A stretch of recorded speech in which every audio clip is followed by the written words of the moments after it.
تو شرک سب سے بڑی گندگی اور نجاست ہے جس سے اسلام نے ہمیں بچنے کا بولو حکم دیا. لیکن دنیا میں اس نجاست پر نہ بیانات ہوتے ہیں, نہ اس نجاست سے اس دنیا میں انسانوں کو بچانے کی کوشش کی جاتی ہے. قرآن کہہ رہا ہے انما المشرکون نجس, مشرک نجس ہیں, نجس. فلا یقربوا المسجد الحرام, ان کو مسجد حرام کے قریب بھی پٹکنے مت دو. یہ بھی بھائی ایک طہارت ہے کہ آپ اپنے نظریات کو شرک کی گندگی سے پاک رکھیں, اور یہ سمجھ میں بھی آسانی سے آ جاتی ہے.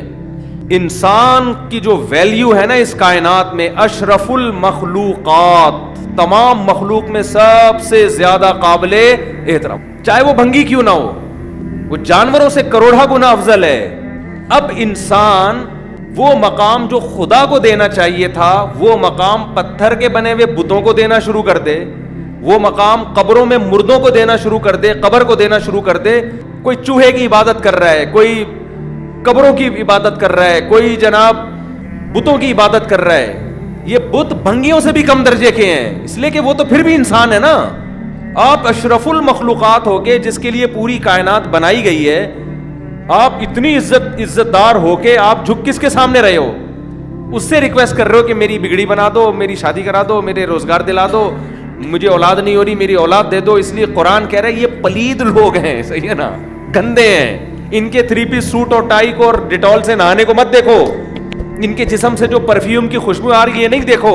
یہ عقیدے اور کانسیپٹ کے لحاظ سے کانما خر من السماء, ایسے ہے جیسے آسمان کی بلندیوں سے زمین کی پستیوں میں دفن ہو گئے ہوں. اتنا اونچا مقام دیا تھا اور یہ زمین کی پستیوں میں گھس رہا ہے. کوئی چوہے کی عبادت کر رہا ہے, کوئی بندر کی عبادت کر رہا ہے, سانپ کی عبادت کر رہا ہے, اژدہے کی عبادت کر رہا ہے. یہ بندر بھی پتہ نہیں کون سے ماتا کی روح آئی ہوئی ہے اور وہ کون سے روح ہے یہ چوہوں میں گھسی ہوئی ہے. بھائی تو آدمی ہے, انسان ہے.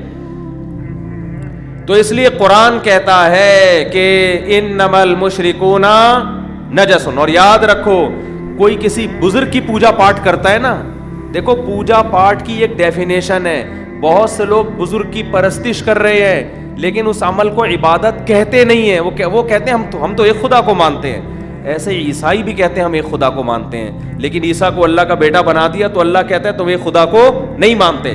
تو خوب سمجھ لیں آپ کا یہ دعویٰ کہ میں خدا کو مانتا ہوں, یہ دعویٰ اس وقت قبول ہوگا جب اللہ کی شرائط کے مطابق مانیں آپ.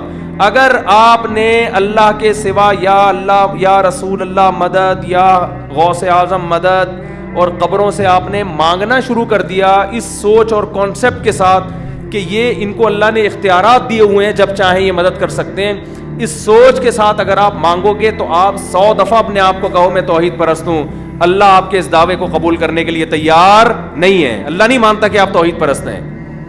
اللہ کہتے ہیں تجھے میں نے اپنے لیے بنایا تھا, میرے سامنے سر جھکا, تو اس بزرگ کو سمجھ رہے یہ عالم الغیب ہے.